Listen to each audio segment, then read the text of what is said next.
A pesar de que Internet es una herramienta fenomenal, ¿no?, para construir, está rodeada de actividades negativas o destructivas que nos pueden perjudicar gravemente. Hablamos con Ana Paula Blanco de Google Latinoamérica sobre la opción con las que cuenta el consumidor de Google. Hablamos a veces de seguridad en Internet como que esto fuera propio de la tecnología, y esto va mucho más allá de la tecnología.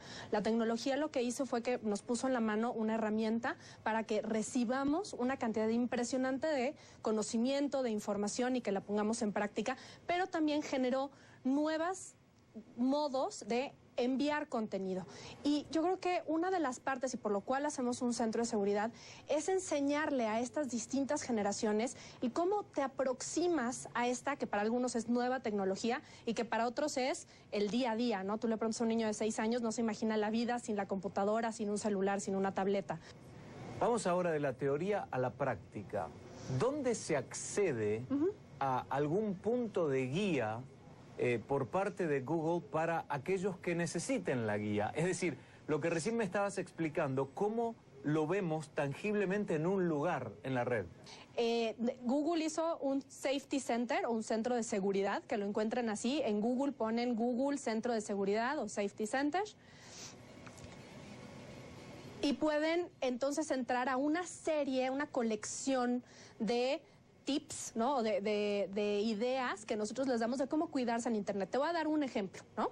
Hay algunas que nosotros hacemos ya directamente sin que ustedes se den cuenta. Tenemos un equipo de 300 ingenieros dedicados a que no te llegue a Gmail, a que los 450 millones de usuarios que tenemos de Gmail no tengan correos de phishing, que son aquellos que te quieren sacar tus datos bancarios, de malware, que son los que quieren depositar algún tipo de virus en tu computadora, o nada más de virus en general, ¿no?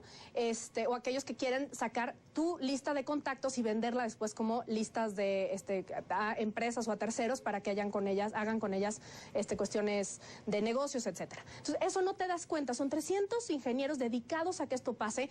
Se identifican 10,000 páginas de malware, de phishing, diariamente. Es que cuando tú entras al buscador ya no ves. Ese trabajo nosotros lo hacemos sin que tú tengas que hacer nada. Ahora, ¿qué sí tienen que hacer ustedes? Y que está en el centro de seguridad. Lo que tienen que hacer, por ejemplo, es tener contraseñas seguras, ¿no? No tengan contraseñas que sean 1, 2, 3, 4, 5 o del 0 al 9 o su número de teléfono. No tengan la clave que viene normalmente con su codificador de Internet o de Wi-Fi en la casa o en la oficina. Hagan lo posible para tener claves complicadas, claves un poco más largas que les cueste trabajo, y además les va a ayudar para el Alzheimer, para que tengamos un poco más de movimiento en la cabeza y tengamos que recordar más cosas.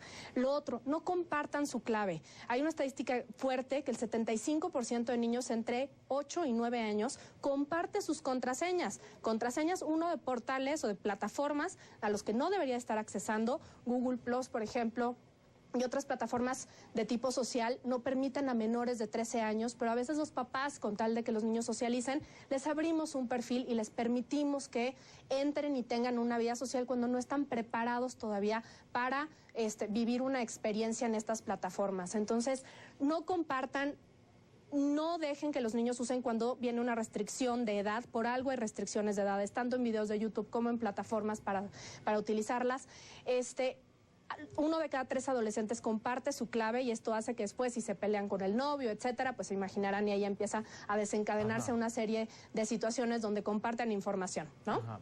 ¿Qué es lo que Google puede hacer o está haciendo para orientar a un niño o a un usuario de Internet a que el cyberbullying puede provocar consecuencias que uno se puede arrepentir y que son muy graves?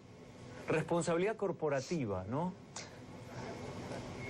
Claro, es una gran pregunta, Guillermo. Tenemos una parte dedicada en este centro de seguridad donde hablamos de cómo hablar estos temas con los chicos. O sea, creo que empieza en principio por tener conversaciones que a veces como padres, y lo digo yo como madre, nos cuesta trabajo tener, desde sexualidad, respeto al otro. Hay bullying, hay cyberbullying y hay bullying tradicional, ¿no? Lo que pasa es que hemos heredado y tenemos todavía una cuestión a veces cultural donde no nos volvemos cómplices de nuestros hijos o de nuestros alumnos.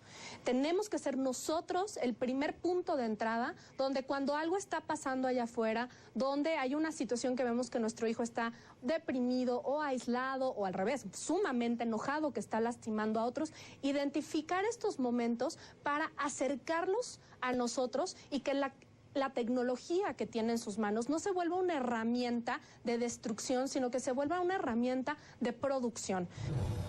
Ana Paula Blanco, directora de comunicación global de Google Latinoamérica. Gracias. Al regresar...